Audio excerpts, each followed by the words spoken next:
Mi nombre es Elías Vargas, y soy el hombre al que el gigante del bosque salvó. Sei cómo suena. Suena a locura, a la confesión de un viejo que ha pasado demasiado tiempo solo, con la nieve y el silencio como únicos compañeros. Pero la verdad no siempre es cómoda, y la mía huele a tierra húmeda y a un calor que no es de este mundo. No les pido que me crean ciegamente, solo que escuchen, porque lo que pasó en el invierno del 77 y lo que está pasando ahora mismo, a unos pocos kilómetros de esta cabaña, es una deuda que se está saldando. Una deuda de vida. Y estoy aquí para contarles por qué tuve que pagar. Por qué tuve que romper mi silencio y arriesgarlo todo por algo que la mayoría de ustedes ni siquiera cree que existe. Esta no es una historia de monstruos. Es una historia sobre la memoria, la culpa y la última oportunidad de hacer lo correcto. Y les prometo que cuando termine, entenderán que los verdaderos gigantes no siempre son los más grandes, ni los más salvajes. No soy un chiflado cualquiera. Desde 1968 hasta 1998, durante 30 años de mi vida, fui guardaparques en la Reserva Nacional Cumbres Nevadas, aquí mismo, en el corazón de la cordillera de los Andes. Han 30 años, son muchas estaciones, muchos inviernos y demasiadas noches en soledad. Conozco este suelo como la palma de mi mano arrugada. Sé reconocer el olor exacto del coihue después de una lluvia fina, ese aroma a madera y a tiempo. Sé distinguir el peso del silencio a las 4 de la madrugada, cuando hasta los grillos se rinden. He aprendido a leer la forma en que el viento suena, cuando sube con furia por el valle del río Puelo. Ese viento no solo sopla. Amigos, ese viento tiene voz en hablan, cuenta historias. Y si te quedas quieto el tiempo suficiente, si aprendes a escuchar de verdad, te das cuenta de que no estás solo. Nunca lo has estado. Yo era un hombre del gobierno, un hombre de reglas y procedimientos, pero el bosque tiene reglas más antiguas, y yo aprendí a respetarlas. Esa voz del viento fue la que me advirtió en el invierno del 77, Angun. Invierno especialmente duro. Estaba en una comisión de alto riesgo, revisando unos medidores de nieve en una zona de gran altitud, cerca del sendero que llaman el desfiladero. Era un trabajo para 2 personas. Siempre lo era en la montaña. No perdona la soberbia. Mi compañero era Daniel Rojas, un buen muchacho de Osorno, joven, fuerte, con toda la vida por delante. Tenía una foto de su novia pegada en el tablero de la camioneta. Hablaba de ella todo el tiempo, de casarse en la primavera. Ese día, el cielo estaba de un color gris plomizo, demasiado bajo, demasiado quieto. El aire era denso, como si pudieras masticarlo. Los pájaros habían desaparecido. El silencio que precedió a la tormenta fue la cosa más ruidosa que he escuchado en mi vida. Un silencio que gritaba peligro. Ignoramos la advertencia. Teníamos un trabajo que hacer, una orden que cumplir. Y ese fue nuestro primer error. La tormenta blanca nos pilló sin aviso. No es como en las películas. Es como si el mundo desapareciera. De un segundo a otro, el cielo y la tierra se vuelven uno. Una furia blanca que te ciega, te ensordece y te roba el aliento. Pierdes el arriba y el abajo. El frío se convierte en algo físico, un depredador con garras de hielo que se te clavan en los huesos. Dani, en la confusión, se desorientó. Un paso en falso no baila queida, pero la escuché. Por encima del aullido del viento, oí el crujido seco, inconfundable, de su pierna rompiéndose. Un sonido que me ha perseguido en sueños durante 45 años. Un sonido que marcó el final de su vida y el comienzo de mi penitencia. La nieve se tiñó de un rojo oscuro y efímero, que la ventisca borró en un instante. El muchacho gritó, un grito que el viento se tragó, y en ese momento, supe que estábamos perdidos. Intenté cargarlo, junté cada gramo de fuerza que me quedaba, la adrenalina y el pánico luchando contra la hipotermia que ya se instalaba en mis dedos. Pero era inútil. El peso de un hombre inconsciente en medio de una tormenta de nieve es el peso del mundo. El frío me estaba ganando. Mis pulmones ardían. Cada paso era una batalla, y yo la estaba perdiendo. Me desplomé junto a él, un fracaso de hombre, un guardaparques que no pudo proteger a su compañero. La culpa me golpeó más fuerte que el viento. Le fallé a él, a su novia, a su familia. Mientras la oscuridad me envolvía, mientras el frío empezaba a sentirse como un abrazo cálido y traicionero, mi último recuerdo no fue de la nieve ni del dolor. Mi último recuerdo es el olor penetrante a pelaje mojado y a tierra húmeda, a musgo antiguo y un calor corporal inmenso como una estufa de leña que me cubrió por completo. Un calor que no era el mío. Cuando desperté, el sol me daba en la cara. El cielo estaba de un azul hiriente, como si se burlara de la tragedia del día anterior. No estaba en el desfiladero, estaba al borde de la línea de árboles, a kilómetros de donde caí. La tormenta había pasado. Estaba envuelto en mi propio abrigo, pero puesto de una forma que yo no podría haber hecho, con los brazos cruzados sobre el pecho, como si me hubieran arropado. Tenía frío. Estaba débil, pero estaba vivo. Wai estaba solo. Donnie no estaba. Grité su nombre hasta quedarme sin voz. Un sonido patético contra la inmensidad de la montaña. Caminé, tropecé, me arrastré de vuelta al puesto de avanzada. Di la alarma. Organicé las patrullas de búsqueda mintiendo, ocultando la parte que no podía explicar, ocultando el olor, el calor, el milagro imposible que me había salvado, mientras mi compañero moría congelado a mi lado. Encontraron su cuerpo en la primavera, cuando la nieve se retiró y la montaña devolvió lo que había tomado. La versión oficial fue clara: 2 guardaparques experimentados atrapados en una tormenta impredecible. Uno murió trágicamente, el otro sobrevivió por un golpe de suerte. Dijeron algunos en el pueblo, pero yo sabía que no fue suerte. Cargué con esa culpa durante 45 años, un fantasma privado en una vida silenciosa. Cada ascenso, cada petrula, cada noche bajo las estrellas era un recordatorio de mi fracaso, de mi deuda. El secreto me carcomía por dentro. ¿Cómo explicar que algo me había salvado? Que una criatura del folclore, una leyenda para asustar a los niños, me había sacado del infierno blanco y había dejado a Danny atrás. Me habrían encerrado así que callé, y el silencio se convirtió en una carga más pesada que cualquier mochila. Me retiré hace años, pero no pude irme. Compré esta pequeña cabaña al borde del bosque, el mismo bosque que me vio nacer como guardaparques y que casi me ve morir. Algunos lo llamarían una obsesión, yo lo llamo una vigilia. Mi vida se convirtió en un ritual monótono y predecible. Cortar leña para el invierno, aunque tuviera suficiente para 3. Escuchar los partes meteorológicos en una radio a pilas que cruje con la estática. Mirar las cumbres nevadas desde mi porche, recordando cada crujido de la madera de la casa por la noche, cada sombra movida por el viento. Era un recordatorio. Estaba pagando mi condena en una prisión sin barrotes, una celda hecha de recuerdos y arrepentimiento en esperando, aunque en ese entonces no sabía qué estaba esperando exactamente. Ahora lo sé. Estaba esperando que me llamaran para saldar la cuenta. Pero la semana pasada, el ritual se rompió. Fue justo después del atardecer, en esa hora mágica y melancólica que llaman la hora azul. El momento en que los pájaros se callan de golpe y el aire se vuelve pesado, como si contuviera la respiración. Estaba sentado aquí, en este mismo porche, con una taza de té, enfriándose entre las manos. Y entonces lo oí. Un sonido bajo y resonante, que no era un oso rascándose la espalda, ni un puma marcando territorio, ni el viento jugando entre los árboles.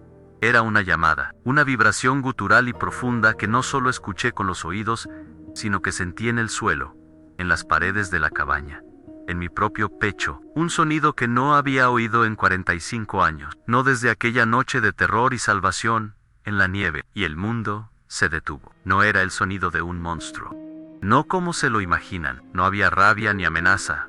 En él sí han vivido lo suficiente, aprenden a distinguir los matices.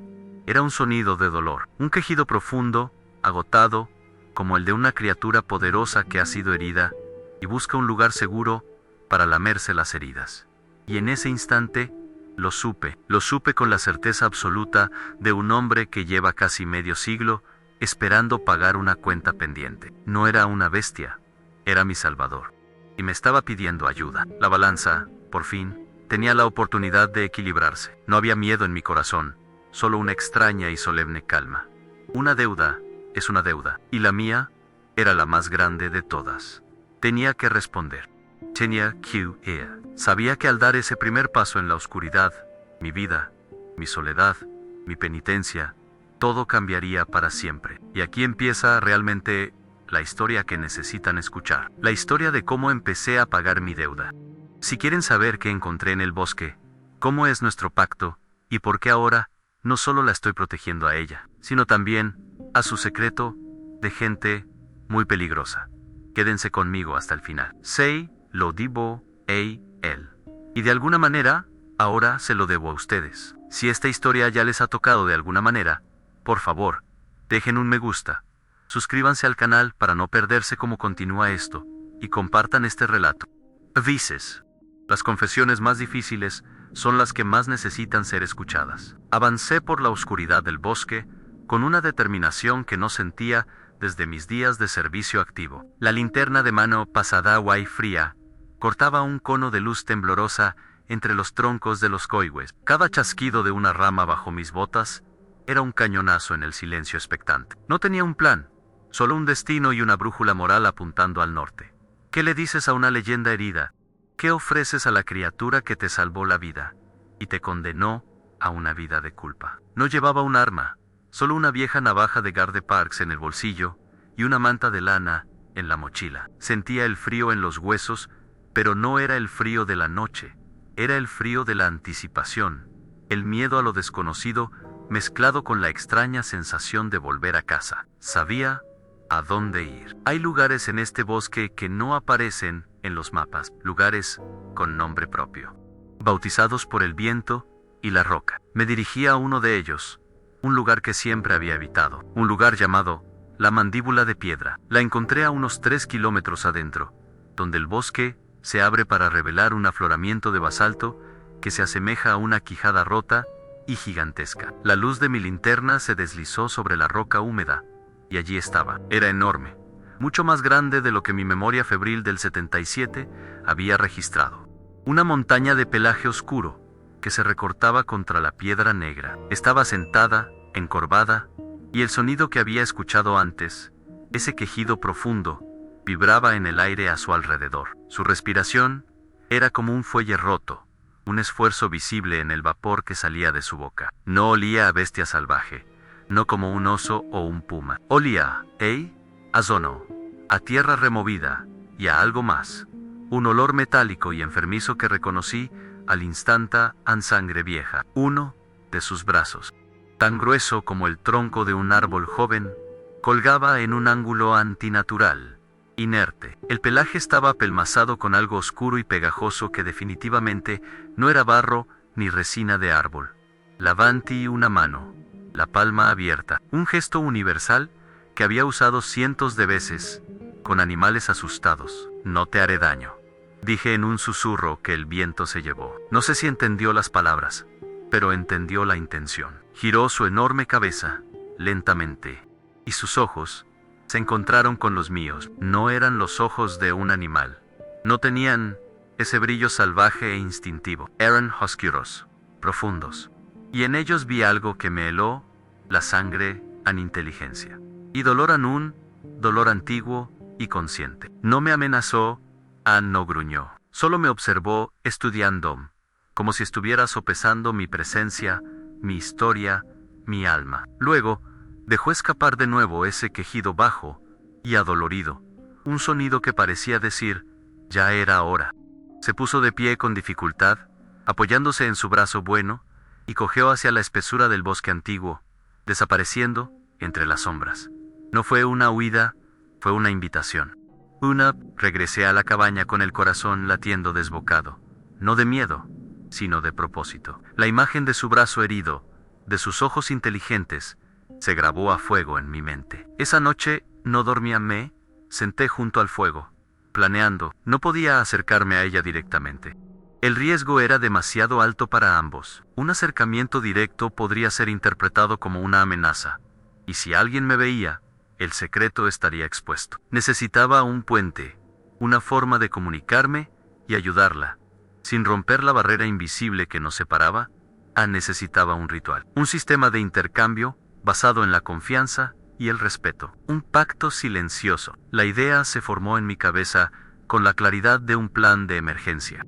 Prepararía un bolso de lona con provisiones. Al principio, algo simple, comida para darle energía. Luego, si me lo permitía, algo para su herida. Era un plan de un solo hombre, basado en la fe y en una deuda de 45 años. Al día siguiente, con las primeras luces del alba, empecé el nuevo ritual. Metí en un viejo bolso de lona un paquete de charqui, la carne seca y salada que usamos en las largas caminatas, y un par de manzanas rojas y duras.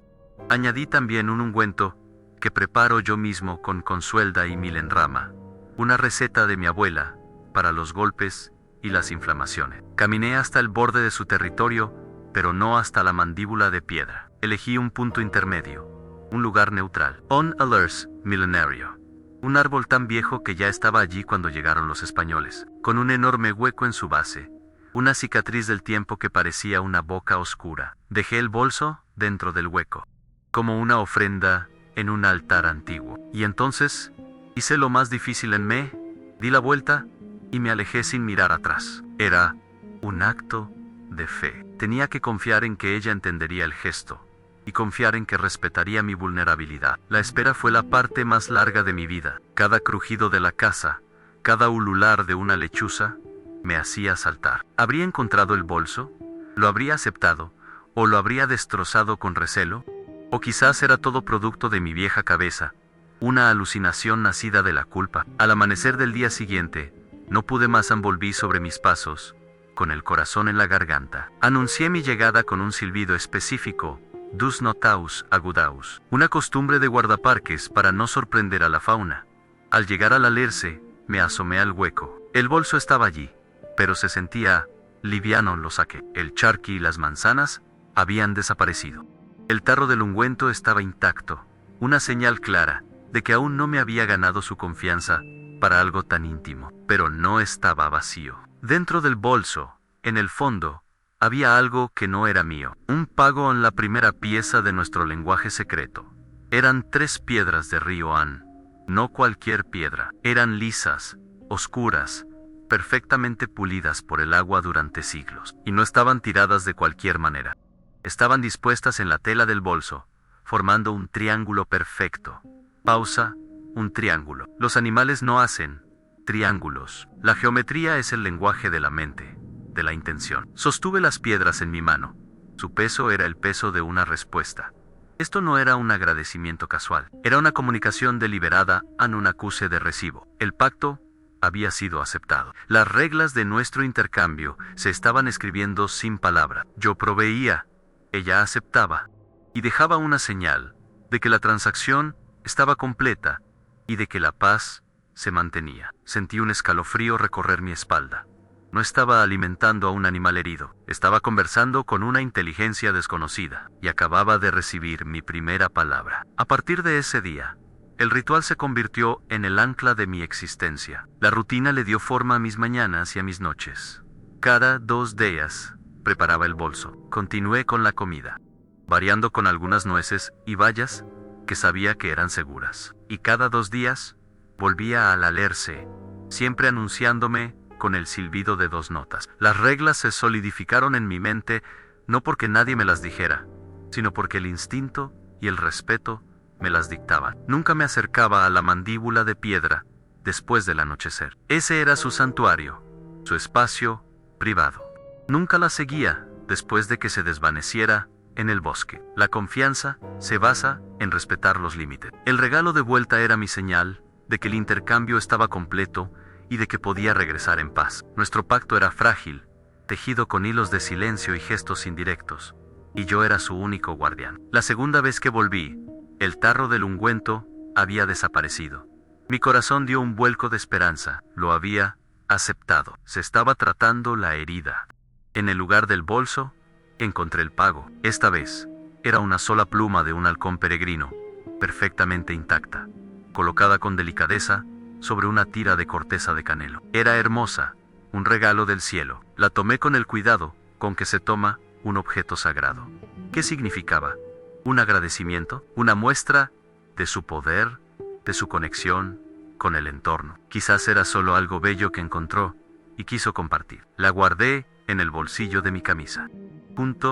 a mi corazón. Cada regalo era una nueva pregunta, un nuevo misterio que se añadía a la pila. Y yo, un viejo guardaparques retirado, me había convertido en un criptógrafo de lo imposible. Las semanas transcurrieron en esta rutina silenciosa.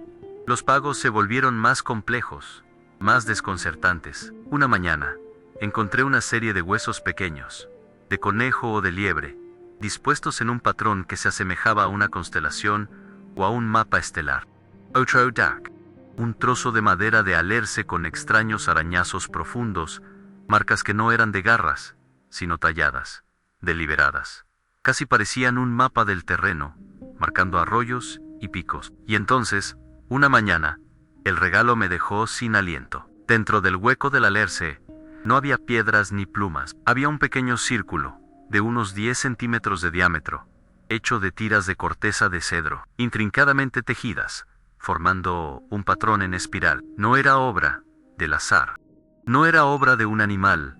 Era artesanía. Sostuve el círculo tejido en mis manos temblorosas.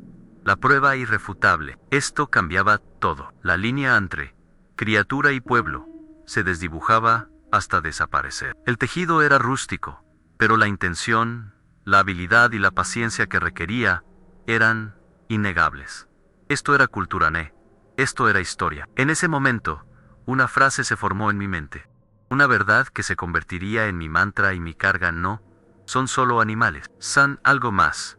Algo que hemos olvidado, o que hemos elegido ignorar. La culpa de la muerte de Danny seguía ahí, pero ahora se mezclaba con un nuevo sentimiento en él, de una responsabilidad abrumadora. No solo le debía la vida, ahora le debía la protección de su secreto. Un secreto que la humanidad no estaba preparada para conocer. Esa misma tarde, abrí el viejo baúl de mi padre, el que guardo a los pies de mi cama. Huele a naftalina y a recuerdos. Dentro, junto a las medallas de servicio de mi abuelo y las cartas de mi madre, coloqué el círculo de corteza tejido. Era la primera pieza tangible de un secreto que sabía, con una certeza absoluta, que me llevaría a la tumba. Ya no era solo un recuerdo, una historia en mi cabeza. Ahora tenía pruebas, y las pruebas son peligrosas. Las pruebas atraen la atención. A partir de ese momento, mi misión cambió. Ya no se trataba solo de saldar una deuda. Se trataba de ser el guardián de una verdad que podía destruir el mundo, o ser destruida por Elian y el peso de ese baúl.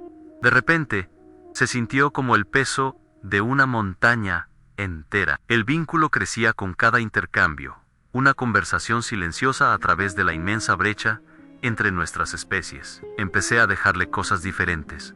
Un trozo de pedernal, un viejo espejo de señales que ya no usaba.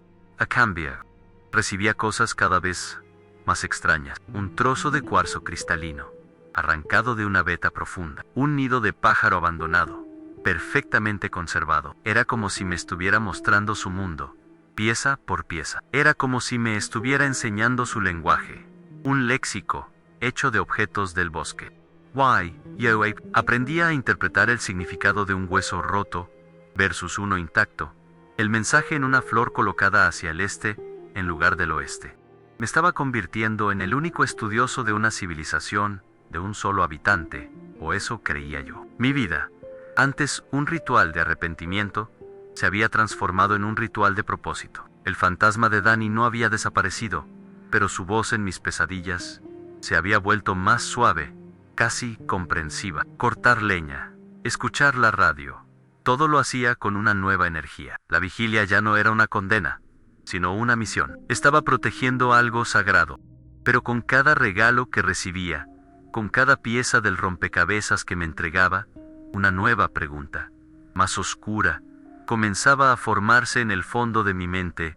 ¿Por qué ahora? ¿Por qué, después de 45 años de silencio, había decidido buscarme? La herida del brazo era una razón, sí, pero sentía que había algo más, algo que aún no me había mostrado. Un peligro inminente que la había obligado a romper su aislamiento y confiar en el único humano que compartía su secreto más antiguo. El vínculo se profundizaba de una manera que desafiaba toda lógica. Una mañana, después de dejarle no solo comida, sino también una venda limpia, encontré el bolso vacío como de costumbre. Pero el pago de esa jornada fue distinto. No era una piedra ni un hueso, era un mechón de pelo, un pequeño manojo de pelaje oscuro y grueso, suave al tacto, dejado con cuidado en el centro del bolso. No estaba arrancado, sino que parecía haber sido desprendido deliberadamente. Lo olía a ella, a esa mezcla de tierra, ozono y a algo más, algo primigenio. Fue el gesto más íntimo hasta la fecha. No era un objeto encontrado en el bosque, era una parte de sí misma. Lo interpreté como un signo de confianza absoluta, quizás incluso de gratitud por el cuidado de su herida. Era una cercanía que me asustaba y me maravillaba a partes iguales. Me di cuenta de que ya no éramos solo un deudor y un salvador. Éramos algo más, algo sin nombre. Una frase se repetía en mi mente: no son solo animales, tienen gratitud. Los mapas se volvieron más urgentes. Ya no eran solo patrones de huesos que parecían constelaciones. Una vez, encontré una serie de ramas dispuestas en el suelo, formando una réplica casi exacta de la red de arroyos al este de mi cabaña. Pero una de las ramas, que representaba un afluente específico, estaba partida en dos. Me pasé todo el día estudiando mis viejos mapas topográficos, comparándolos con el mensaje de madera. El arroyo que señalaba llevaba a una zona de tala ilegal que había sido clausurada hacía años. ¿Qué intentaba decirme? ¿Que el peligro venía de allí? ¿O que ese lugar ya no era seguro? Empecé a entender que no me estaba mostrando su mundo por simple curiosidad. Cada regalo, cada patrón, era una pieza de un rompecabezas mucho más grande y oscuro. No eran solo mapas del territorio. Sospechaba que eran advertencias. ¿Pero advertencias sobre qué? La pregunta me carcomía, porque sentir el peligro sin poder nombrarlo es una forma lenta de locura. Mi presencia en el bosque también cambió. Dejé de ser un simple visitante en el punto de intercambio. A veces, mientras caminaba por los senderos menos transitados, sentía una presencia. No era la sensación de ser acechado por un depredador que conozco muy bien. Era una observación calmada, distante. Sentía sus ojos sobre mí desde la espesura. Nunca la veía, solo percibía un leve crujido de hojas fuera de lugar, una sombra que se movía en el rabillo del ojo. En lugar de asustarme, empecé a hablarle al aire. Le contaba sobre el parte meteorológico, sobre mis articulaciones doloridas, sobre los recuerdos de Danian. Hablaba en voz baja, como si le contara un secreto a un viejo amigo. Era mi forma de cerrar la brecha, de decirle: Ansé, que estás ahí, no estoy solo en tú, tampoco. La soledad que me había definido durante décadas comenzaba a disolverse en la inmensidad del bosque, reemplazada por una camaradería silenciosa e imposible. Pero el bosque, por muy grande que sea, guarda mal sus secretos cuando los hombres se vuelven codiciosos y ruidosos. La amenaza no llegó con escopetas ni con trampas, sino con un zumbido agudo y antinatural, como un insecto gigante y metálico. Ocurrió una tarde clara y ventosa. Estaba revisando una línea de trampas para roedores cerca del límite de la reserva cuando lo oí.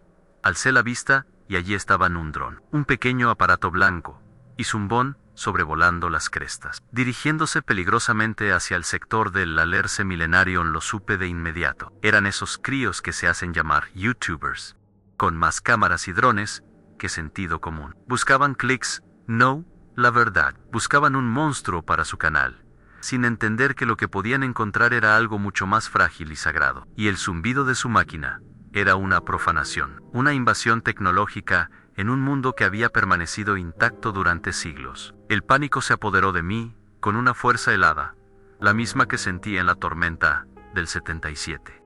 Un instinto primario de protección surgió desde lo más profundo de mi ser, mi secreto, su santuario. Esos idiotas, con su juguete ruidoso, iban a destruirlo todo sin siquiera darse cuenta. Si lograban una sola imagen, una sola toma borrosa, sería el fin. Se desataría un circo mediático.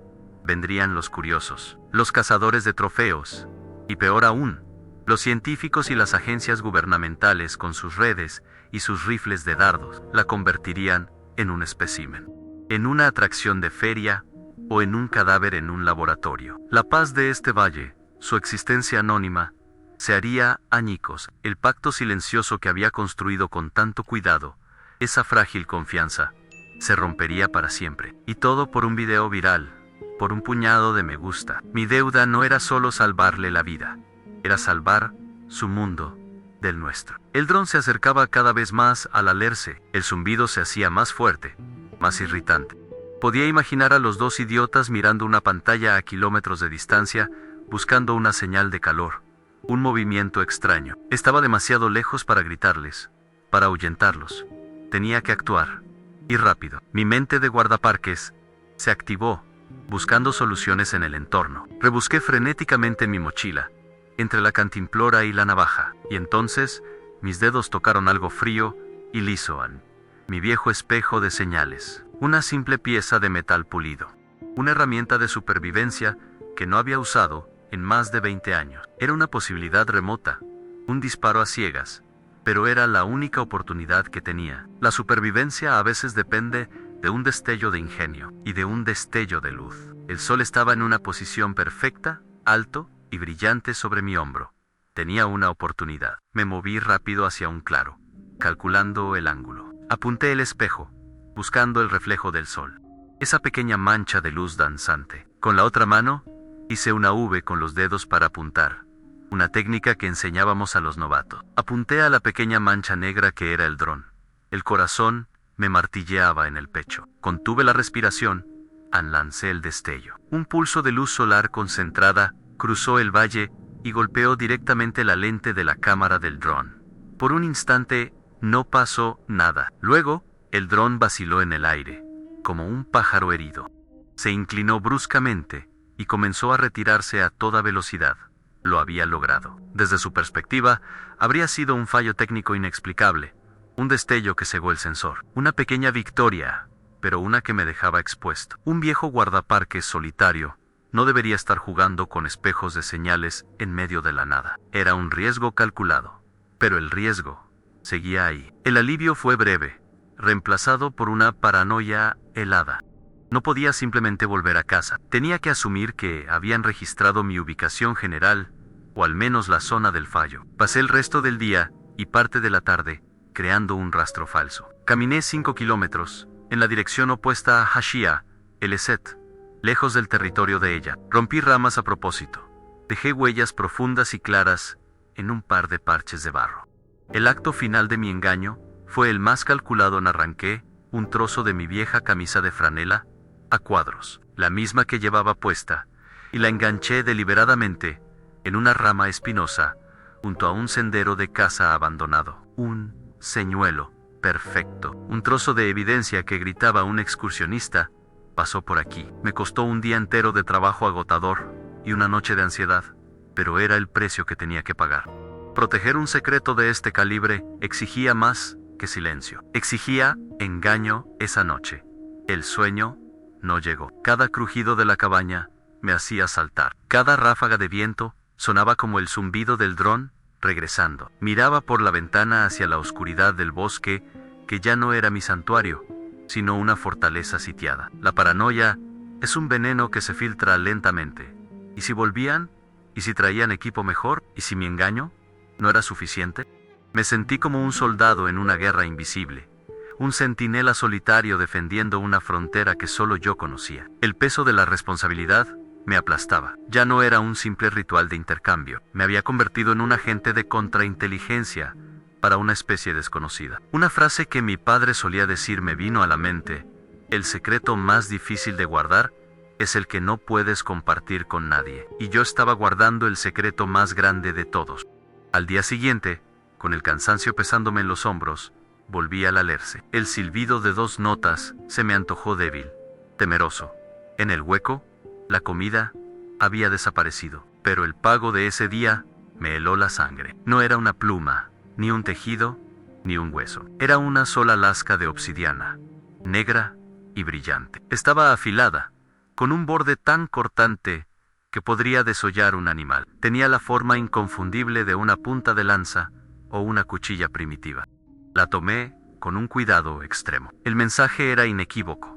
Ella también había percibido la amenaza. El dron no había pasado desapercibido. Este no era un regalo de agradecimiento, ni una lección de su cultura. Era un arma, o el símbolo de un arma. Era una declaración. El juego había cambiado. Ya no estábamos solos en nuestro pacto. Ahora había un enemigo. Y ella me estaba diciendo: que estaba lista para luchar. Me estaba preguntando si yo también lo estaba. La calma no duró mucho. Unos días después, un conocido del pueblo me envió un enlace por mensaje. Era un video de YouTube. El título me revolvió el estómago. DRON, atacado por fuerza misteriosa en los Andes. Pai Gronde Sileno. El video era mediocre, lleno de cortes rápidos y música dramática. Mostraba las imágenes temblorosas desde el dron, luego el destello blanco y la retirada abrupta. Los dos muchachos hablaban con una excitación fingida sobre energía extraña y anomalías electromagnéticas. Era ridículo, pero peligroso. El video empezó a compartirse en grupos locales. La gente en el pueblo, que siempre ha contado historias del Trauco o del abominable hombre de las nieves, como un cuento de chimenea, empezó a hablar en serio. La semilla de la curiosidad, una semilla venenosa, había sido plantada. Mi pequeño acto de defensa había echado leña al fuego. La curiosidad atrajo a los carroñeros. Una semana después, encontré huellas nuevas cerca del perímetro que yo consideraba sagrado. No eran las zapatillas de deporte de los youtubers. Eran botas de caza pesadas, con suelas profundas. Alguien con más experiencia, más metódico, estaba rastreando la zona. Seguí las huellas a distancia. No buscaban ciervos ni pumas. Se movían de forma errática, explorando, buscando señales. El miedo se convirtió en una bola fría en mi estómago. Mi peor pesadilla se estaba haciendo realidad. Cerca de donde encontré las huellas, algo brilló bajo las hojas. Me agaché. Era un cartucho de escopeta vacío, recién disparado. El olor a pólvora todavía flotaba débilmente en el aire. No estaban allí para observar. Estaban allí para cazar un trofeo, el trofeo más grande de todos. El sonido del disparo que no escuché resonó en mi cabeza como una sentencia de muerte. Mi ritual tuvo que volverse una operación clandestina. Empecé a cambiar mis horarios, visitando el Alerce en las horas más impredecibles. A veces en plena madrugada, bajo la lluvia, usando una linterna con un filtro rojo para no ser visto. La alegría y el misterio de nuestro intercambio se tiñeron de miedo y urgencia. Cada viaje era una misión de riesgo. Mirando por encima del hombro, escuchando el más mínimo ruido, me sentía atrapado entre dos mundos, sin pertenecer a ninguno. En el mundo de los hombres, era un viejo loco y solitario. En su mundo, era el único y frágil guardián. La frase "una deuda es una deuda" ya no sonaba como una redención, sino como una condena que había aceptado voluntariamente. Estaba protegiendo su vida, pero estaba perdiendo la mía, consumido por un secreto que me aislaba de todo y de todos. El casi desastre finalizó el acto de los curiosos, pero abrió la puerta a algo peor. Mientras borraba las huellas de los cazadores cerca del arroyo Scushfosses, me escondí entre unas rocas, el corazón en la garganta. Eran dos hombres locales, armados, hablaban del animal gigante que los youtubers habían grabado. Dicen que vale una fortuna, dijo uno. ¿Vivo o muerto? Ansé. Rieron. En ese momento, desde lo alto de la cresta, oí un ruido sordo. Una roca, del tamaño de un neumático de camión, se desprendió y cayó rodando por la ladera, pasando a escasos metros de los cazadores. Fue un estruendo terrible que los hizo gritar y huir despavoridos. No fue un desprendimiento natural. El ángulo, el momento, fue deliberado. Ann, fue ella. Los había ahuyentado, protegiéndome. Pero al hacerlo, había revelado su capacidad de usar el entorno como un arma. Me quedé allí, temblando, con una nueva y terrible pregunta resonando en mi cabeza. Los mapas, los avisos, el miedo en sus ojos. ¿De qué tenía tanto miedo? Ya no eran los youtubers ni los cazadores. Había una amenaza mayor, una que la obligaba a arriesgarse así. El susto de la roca desprendiéndose me duró días. Los cazadores huyeron y el bosque volvió a su silencio habitual, pero para mí, ese silencio ahora estaba cargado de un nuevo significado. No había sido un accidente. La Precision, el momento justo, fue una advertencia calculada. Ella me había protegido, pero al hacerlo, había confirmado mis peores temores.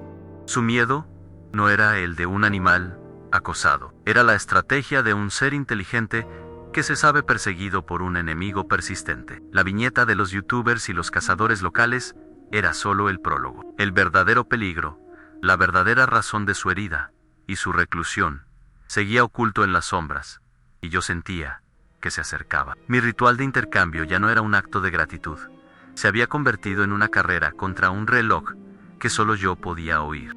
Y cada tic-tac sonaba como una piedra rodando ladera abajo. La pregunta ya no era qué le había pasado, sino quién se lo había hecho.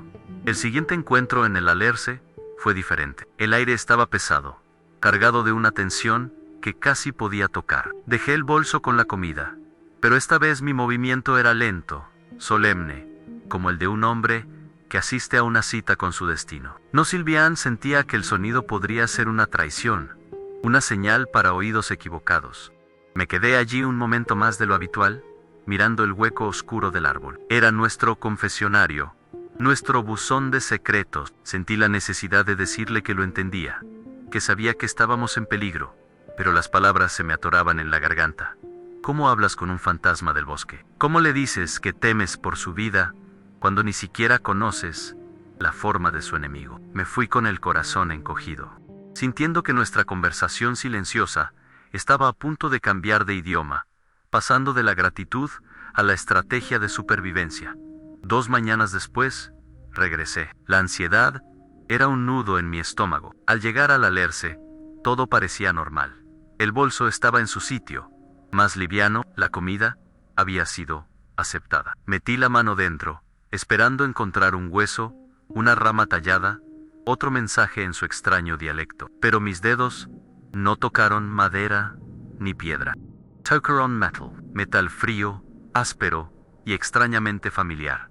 Lo saqué a la luz del alba. El objeto brilló débilmente, cubierto de óxido y tierra. Era pequeño, abollado, y tenía una forma que mi cuerpo reconoció antes que mi mente. El corazón se me detuvo. El mundo entero se detuvo. El viento dejó de soplar. Los pájaros enmudecieron. En mi mano no sostenía un regalo. Sostenía un fantasma. Sostenía mi vieja cantimplora, la que llevaba el día de la tormenta, la que perdí en el desfiladero hace 45 años. La giré entre mis manos temblorosas. Allí estaba la abolladura que le hice al caer de un caballo de servicio en el 72. Allí estaba el sello de Parques Nacionales, casi borrado por el tiempo y la intemperie, pero todavía legible si sabías dónde mirar. Había sido guardada en algún lugar seguro, seco, preservada del óxido y la destrucción durante casi medio siglo. Ella no solo me había salvado aquella noche, me había observado. Había recogido los pedazos de mi fracaso, de mi supervivencia. La cantimplora no era un objeto, era un testigo silencioso de la peor noche de mi vida. Contenía la nieve, el viento, el grito de Dani, mi propia desesperación, y ella me la estaba devolviendo ahora. En ese momento, entendí la profundidad de su inteligencia, de su memoria. No son solo animales, tienen memoria. Una memoria más larga y profunda que la de cualquier hombre. El peso de la cantimplora en mi mano era el peso de la absolución. Durante 45 años, me había castigado a mí mismo por sobrevivir. La culpa por la muerte de Dani fue mi tormenta privada, una que nunca amainó. Me vi a mí mismo como un cobarde que tuvo suerte, o peor, como alguien que fue elegido para vivir mientras un buen hombre moría. Pero este gesto, este regalo, lo cambiaba todo. No era un simple agradecimiento por la comida. Era un mensaje a través del tiempo. Un mensaje que decía: yo estuve allí. Lo que pasó no fue tu culpa. Era un pardon. No de un Dios. No de un sacerdote, sino de la única criatura en el universo que había sido testigo de mi momento más bajo. Por primera vez en casi 50 años, el fantasma de Dani en mi cabeza guardó silencio.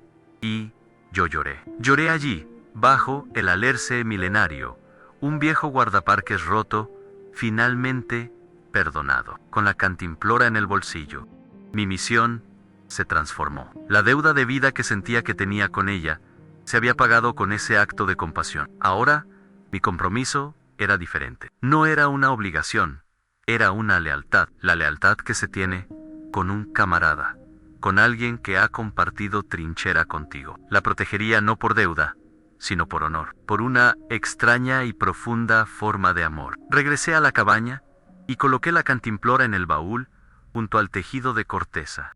El baúl ya no era un escondite de secretos, era un archivo, el archivo de una amistad imposible. A partir de ese día, dejé de pensar en ella como la criatura. En la soledad de mi mente, empecé a llamarla por un nombre que solo yo conocería. La di un nombre, porque los seres que perdonan, que recuerdan, que sienten, merecen uno. Y tener un nombre es el primer paso para no ser invisible. Unos días más tarde, el ritual cambió de nuevo. Fui a las. Pero el bolso con la comida estaba intacto. Mi corazón se encogió de miedo. Estaba herida de nuevo. Se había ido, pero junto al bolso, en el suelo, había un nuevo mensaje. Una línea de 3 plumas de halcón, todas apuntando en la misma dirección, hacia el oeste, hacia una parte del bosque que rara vez visitaba. No ira on pango. Era una instrucción. Una citation. Quería que la siguiera. Quería mostrarme algo. La confianza que me había demostrado al devolverme la cantimplora, ahora me la estaba pidiendo de vuelta. Quería que entrara más profundo en su mundo, que cruzara una nueva frontera. Y yo, sosteniendo la prueba de su perdón en mi bolsillo, no podía negarme. Una deuda es una deuda, pero la lealtad es un camino que se recorre juntos. Seguí la dirección que marcaban las plumas, con los sentidos más alerta que nunca. El bosque en esta zona era más antiguo, más denso. Los árboles eran gigantes, cubiertos de musgo que parecían guardar el silencio con sus ramas. No había senderos aquí, solo el rastro casi imperceptible de un animal pesado que se había abierto paso. De vez en cuando, encontraba una nueva señal, una rama partida de una manera específica, una piedra colocada sobre un tronco caído me estaba guiando. La sensación no era la de un cazador siguiendo a su presa, sino la de un acólito, siendo guiado a un lugar sagrado. El aire se sentía diferente, cargado de una quietud que era casi eléctrica. El sol se filtraba a través del dosel espeso, creando columnas de luz que parecían pilares de una catedral natural. Estaba entrando en su santuario más íntimo, y cada paso se sentía como una intrusión y un honor al mismo tiempo. Después de casi una hora de caminata, el bosque se abrió abruptamente a una pequeña pradera escondida. Un círculo casi perfecto en medio de la espesura. Pero no era un prado verde y lleno de vida. La imagen me golpeó con la fuerza de una profanación. El suelo estaba marcado con grandes parches de vegetación muerta, de un color marrón enfermizo, como si un veneno hubiera sido derramado desde el cielo. El aire tenía un ligero olor químico, estéril, que hacía picar la nariz. Era el olor de un lugar donde la naturaleza había sido violentada. Caminé por el claro con una sensación de náusea. Este lugar estaba herido. Era una cicatriz en el corazón del bosque. Me arrodillé en uno de los parches muertos. La tierra estaba seca, quebradiza, sin vida. ¿Qué había pasado aquí? Esto no era obra de un incendio ni de una enfermedad natural. Era deliberado. Era antinatural. Fue entonces cuando vi los destellos metálicos en el suelo, pequeños, casi invisibles, entre la hierba muerta. Me acerqué y recogí uno dardo, un pequeño dardo hipodérmico, del tipo que se dispara con un rifle de aire comprimido. El tipo que se usa para sedar animales grandes. Encontré otro, y otro más. La pradera estaba sembrada de ellos. Alguien había estado cazando aquí no con balas, sino con jeringas. Mi sangre se heló. Este era el lugar. Aquí fue donde la hirieron. La habían emboscado. Y entonces, como si me hubieran quitado una venda de los ojos, levanté la vista, escaneando los árboles que rodeaban el claro. Mi mirada se detuvo en algo que no pertenecía. En lo alto de un coihue que dominaba la pradera, camuflado entre las ramas, había un pequeño dispositivo negro con un panel brillante, un sensor con energía solar, y colgando de él, visible incluso desde el suelo, una pequeña etiqueta amarilla, una etiqueta de inventario del gobierno. La verdad me golpeó con la fuerza de una luz. La amenaza no eran youtubers buscando clics, no eran cazadores furtivos buscando un trofeo. Era algo mucho peor. Era sistemático, tecnológico, financiado. La etiqueta de inventario era la prueba. El cazador no era un aficionado, era una entidad oficial, invisible, con recursos que yo no podía ni imaginar. Su miedo, los mapas de advertencia, el ataque al dron, la roca que casi aplasta a los cazadores. Tudú, en Kajeba, no estaba huyendo de la gente, estaba huyendo de ellos, de los hombres de las camionetas impecables y las preguntas afiladas como bisturíes. Ya no estaba solo ayudando a una criatura herida, estaba escondiendo a una fugitiva de un cazador que no se detendría ante nada y que ya la tenía en su mira. Y mi pacto, mi pequeño ritual secreto, estaba ahora en el centro de esa cacería. Lo que he compartido con ustedes es el corazón de esta historia, el momento en que una deuda se convirtió en una alianza. Si han sentido el peso de esa cantimplora, si entienden lo que significa ser perdonado por lo imposible, les pido que me ayuden a que esta confesión llegue más lejos. Dejen un me gusta para mostrar que están aquí conmigo. Suscríbanse y activen las notificaciones, porque lo que viene ahora es la parte más oscura, la confrontación con el cazador invisible. Y compartan esta historia. A veces, los secretos más grandes solo pueden mantenerse a salvo si suficiente gente buena decide creer. Quédense hasta el final, porque necesitan saber contra qué estamos luchando. Esa etiqueta de inventario fue mi primer error y mi última ingenuidad. La prudencia, esa vieja amiga que me había mantenido con vida en la montaña y en el silencio, me abandonó. Impulsado por una mezcla de pánico y un nuevo sentido de lealtad, cometí el pecado capital de la era moderna. Confié en la tecnología. Usé mi viejo teléfono móvil, un aparato que apenas utilizaba, para llamar a un antiguo contacto que aún trabajaba en parques nacionales, en Tente Siesutal, preguntando vagamente sobre equipos de monitoreo inusuales o proyectos de censo de fauna no estándar en la zona. La voz al otro lado de la línea fue amable, pero evasiva. Prometió investigar. Al colgar, un frío que no era del clima me recorrió la espalda. El silencio en la línea, después de mi pregunta, fue más elocuente que cualquier respuesta. En ese instante, supe que no había llamado a un amigo para pedir ayuda. Había activado una alarma que llevaba décadas esperando sonar. Había puesto mi nombre y mi ubicación en el centro del mapa de los cazadores. La respuesta no tardó una semana. El martes siguiente, una camioneta impecable, de un color gris oscuro, que absorbía la luz del sol, subió por el camino de tierra que lleva a mi cabaña. No era un vehículo de parques nacionales, ni de ninguna compañía forestal. Era anónima, eficiente y completamente fuera de lugar. De ella bajaron dos hombres. No eran guardaparques ni científicos de campo. Vestían pantalones de lona resistentes pero impolutos y chaquetas técnicas sin logo alguno. Se movían con una economía de movimientos que delataba entrenamiento. Eran educados, profesionales, y sus sonrisas no llegaban a sus ojos. Se presentaron como funcionarios del Ministerio del Interior, parte de un estudio de impacto de especies sensibles. La frase era una obra maestra de la burocracia, diseñada para no significar nada y todo al mismo tiempo. Mientras uno de ellos hablaba, el otro no me miraba a mí, sino al bosque que se extendía a mis espaldas, como un general examinando un campo de batalla. La cacería había llegado a mi puerta. Su interrogatorio fue una pieza de cirugía. Se sentaron en mi porche, aceptaron el té que les ofrecí por pura costumbre y convirtieron mi hogar en una sala de entrevistas. No hicieron acusaciones. Usaron mi pasado como un arma contra mí, elogiando mis 30 años de servicio, mi conocimiento enciclopédico del terreno. Cada pregunta era un bisturí afilado. ¿Ha notado algún cambio en los patrones migratorios del Hummel-Senner Vargas? ¿Algún sonido nocturno inusual que no pueda atribuir a la fauna conocida?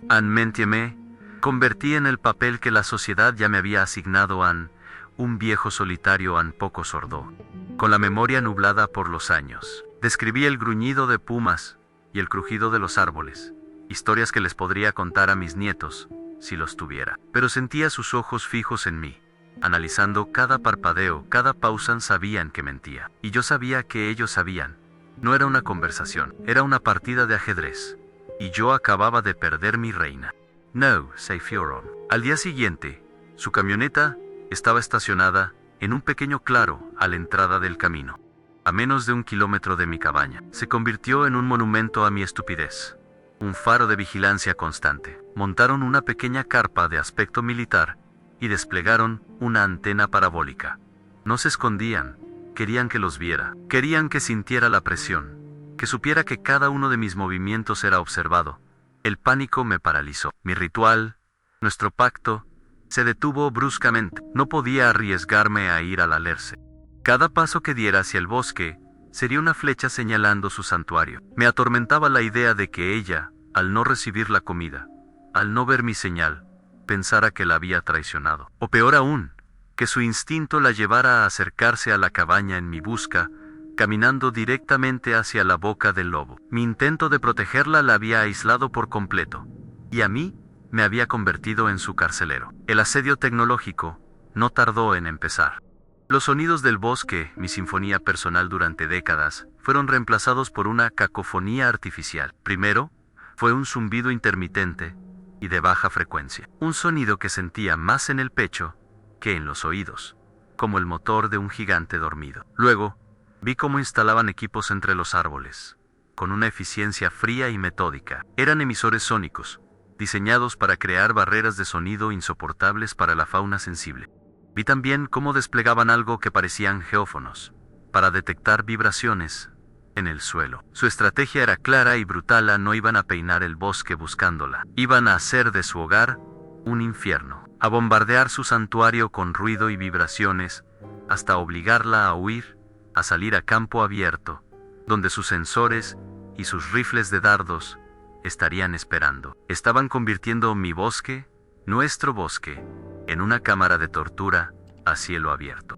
El más joven de los agentes, quizás en un intento de romper mi silencio, adoptó una táctica de falsa camaradería. Una tarde, se acercó a mi cabaña con 2 tazas de café de un termo. Se sentó en el porche, como si fuéramos viejos amigos. Habló del clima, de la dureza de la vida en la montaña, y entonces, con una naturalidad ensayada, dejó caer la verdad. No estaban allí por un estudio de impacto. Hablaban de verificar un activo biológico no catalogado, una reliquia de un antiguo proyecto de criptoacústica militar de los años 70. No era conservación, era apropiación. Hablaba de ella no como un ser vivo, sino como un recurso, un descubrimiento que debía ser asegurado, patentado y controlado. En su voz no había asombro ni respeto, solo la fría ambición del que ve un yacimiento de oro sin explotar. Querían el espécimen, el cuerpo, la prueba definitiva, para reclamar su premio. Y yo era el mapa viviente que se negaba a ser leído. Mi mundo se encogió hasta convertirse en las 4 paredes de esta cabaña. La paranoia se convirtió en el aire que respiraba. Cada vez que salía a por leña, sentía sus binoculares sobre mi nuca. Empecé a revisar los bajos de mi vieja camioneta, buscando un rastreador GPS, un gesto que antes solo había visto en las películas. Dejaba el teléfono apagado, envuelto en papel de aluminio, dentro de una caja metálica. Me sentía ridículo y aterrorizado a la vez. El bosque, que había sido mi libertad y mi santuario, ahora se sentía como una jaula que se cerraba a mi alrededor.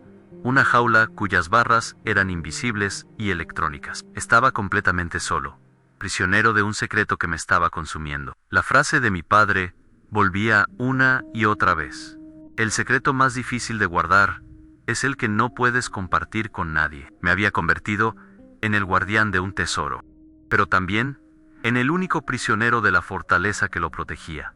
Una noche, la desesperación me venció. Durante una fuerte tormenta, con el viento aullando y la lluvia borrando cualquier rastro, decidí arriesgarme.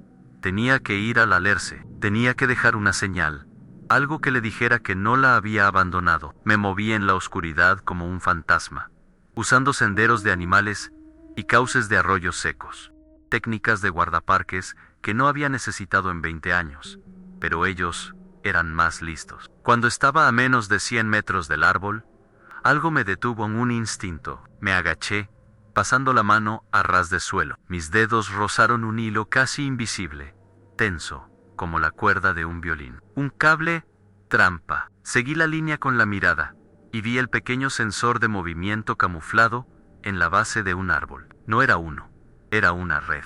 Habían triangulado la posición de nuestro punto de encuentro y lo habían rodeado. Mi ritual, mi acto de fe, se había convertido en el mapa que los guió hasta su puerta. Mi ayuda se había convertido en su sentencia. Regresé a la cabaña, empapado, derrotado, sintiendo el peso de mi traición involuntaria. Me senté en la oscuridad, mirando el viejo baúl de mi padre. Dentro estaban las pruebas de nuestra conexión, el círculo tejido, la pluma de halcón, los huesos tallados y, sobre todo, mi cantimplora. Eran la prueba de su existencia, de su inteligencia, de su alma. Si registraban la cabaña, lo encontrarían todo. El pacto que había hecho para salvar mi alma de la culpa, ahora era la soga al cuello de mi salvadora. Yo era el eslabón débil. La culpa por la muerte de Dani, que me había perseguido durante 45 años, palidecía en comparación con esta nueva culpa activa,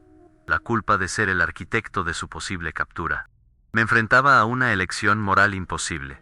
Debía destruir las pruebas, quemar el baúl y todo lo que contenía, rompiendo el único vínculo tangible que teníamos, o debía aferrarme a ellas, arriesgándome a que cayeran en las manos equivocadas. El final llegó un martes, justo después del amanecer. El zumbido de baja frecuencia, que había sido un murmullo constante en el fondo, cambió. Se intensificó, convirtiéndose en una nota sostenida y penetrante que hacía vibrar los cristales de las ventanas y doler los empastes de mis dientes.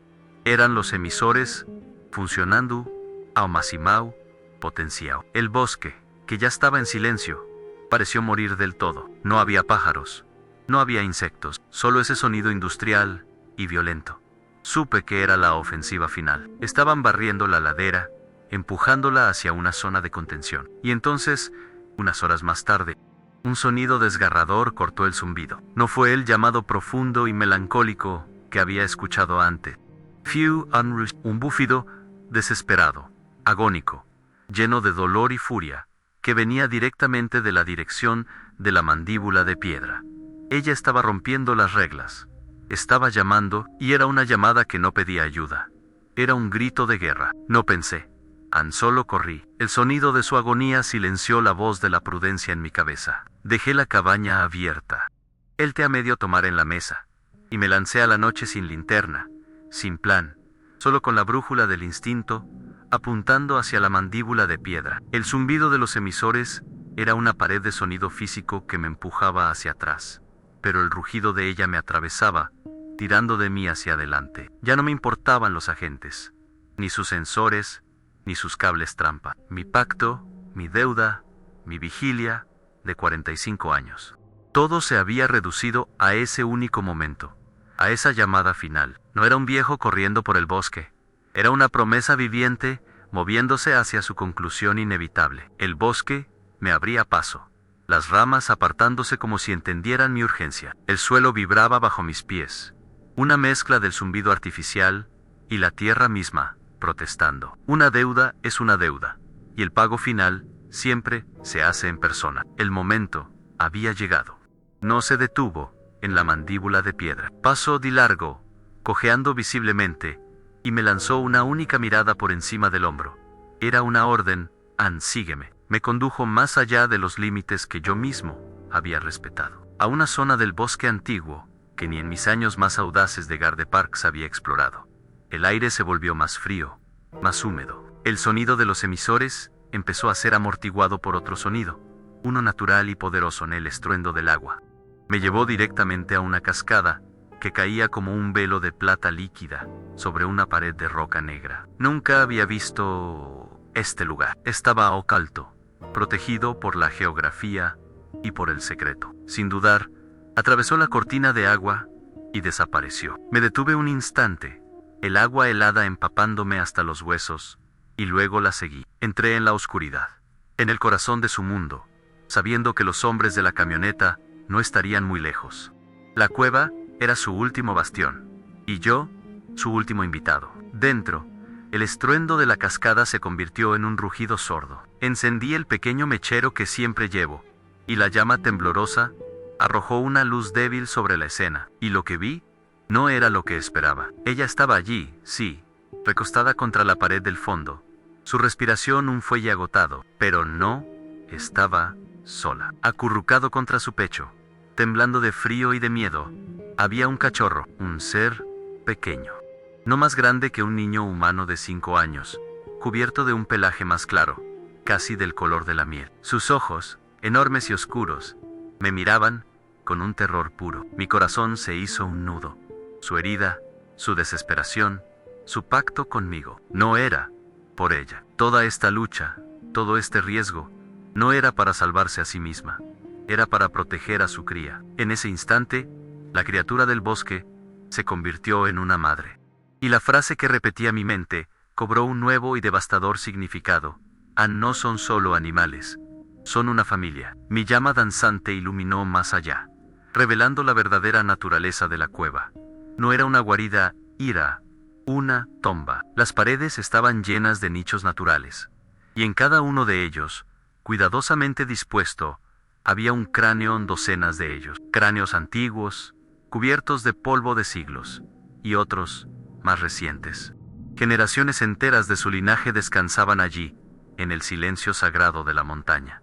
Y entonces, lo entendí todo. Los patrones de huesos que me dejaba, los extraños tallados en la madera que parecían mapas.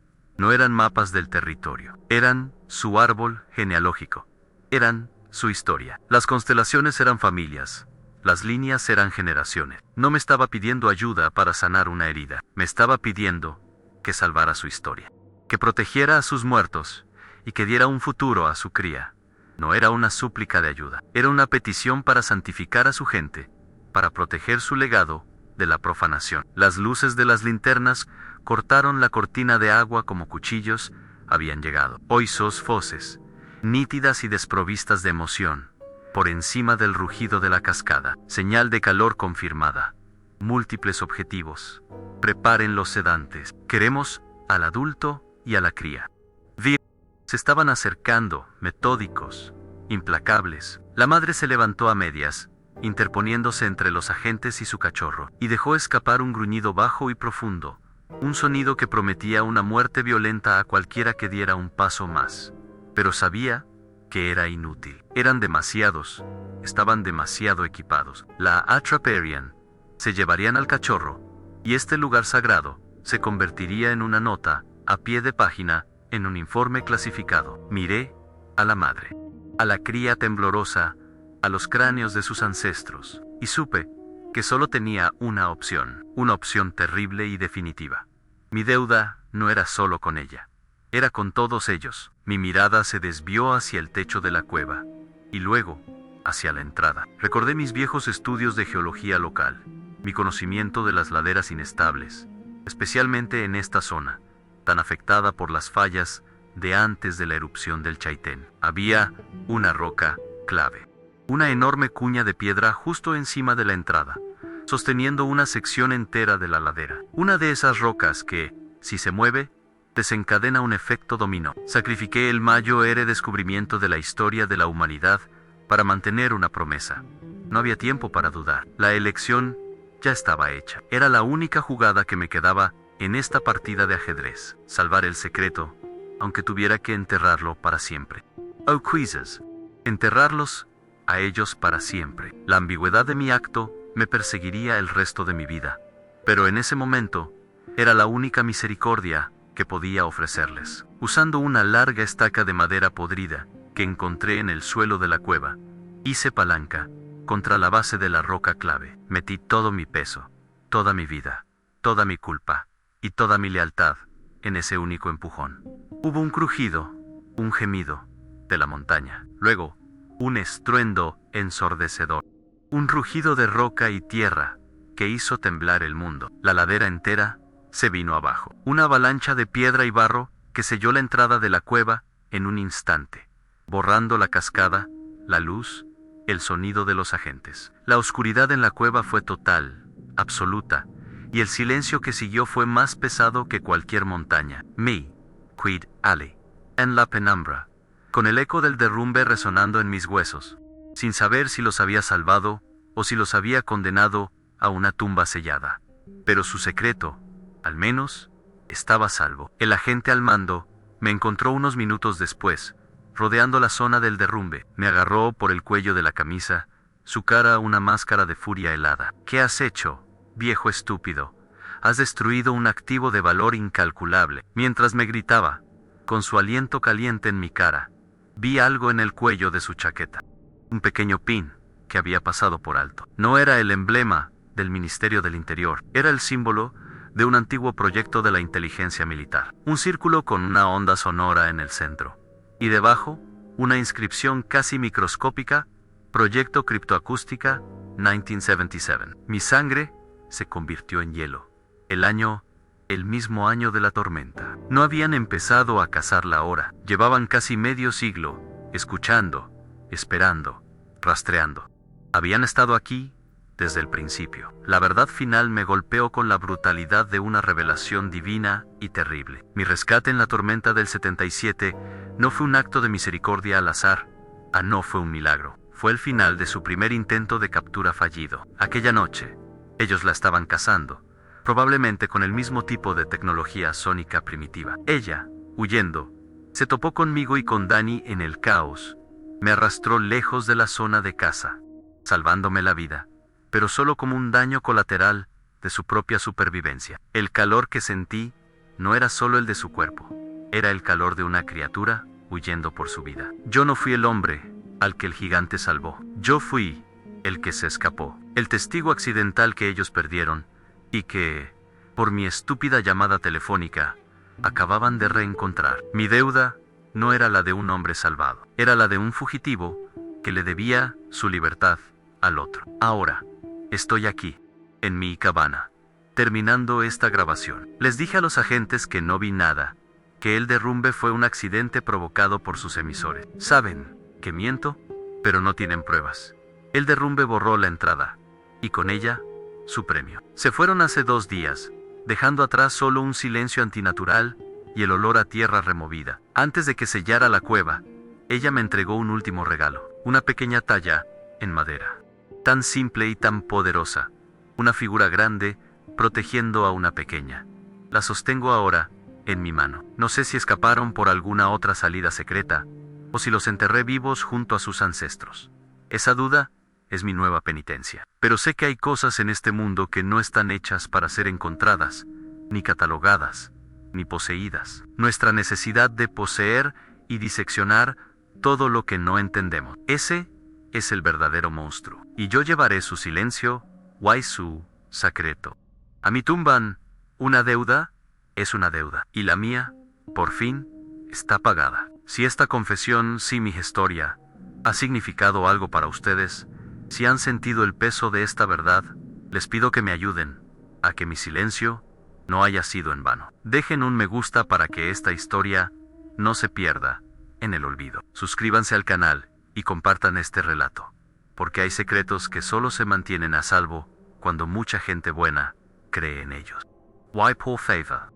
Quédense para ver el próximo video que aparecerá recomendado en la pantalla. Hay más historias como la mía, más deudas que necesitan ser contadas. Gracias por escuchar.